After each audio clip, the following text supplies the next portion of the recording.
फरहाना थोड़ी है ऐसी, वो सेल्फ रिस्पेक्ट रखने वाली है, वो ऐसी है कि मैं झुकेगा नहीं साला।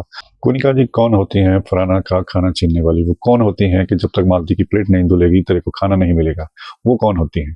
ठीक है, वो चिखली चिल्लाती बहुत हैं, बहुत भाषणबाजी करती हैं, मैं दिखाती हैं कि मैं बहुत सही हूँ, मैं बहुत काम करती हूँ, ये ठीक है, इट्स ओके। बट खाना खाने के लिए आप मना नहीं कर सकती मैडम। खाना तो पहले देना ही पड़ेगा। वो प्लेटें बाद में धो लेगी, एक ही प्लेट थी वो बाद में धो लेगी, वो कह रही थी कि मैं बाद में धो दूंगी, तो जब धो देगी कह रही है तो धो ही देगी, उसमें क्या है, पहले भी तो उसने रात को धोए थे बर्तन, तो फिर आपको इतनी दिक्कत क्यों है?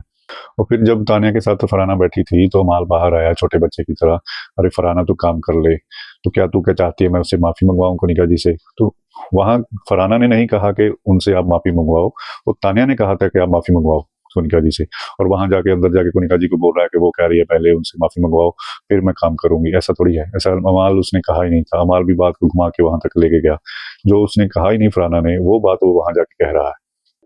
एक प्लेट ना धोने के लिए आप किसी सदस्य को खाना नहीं देना, ये बड़ी गलत बात है। इसके लिए थोड़ा फेयर होना पड़ेगा सबको।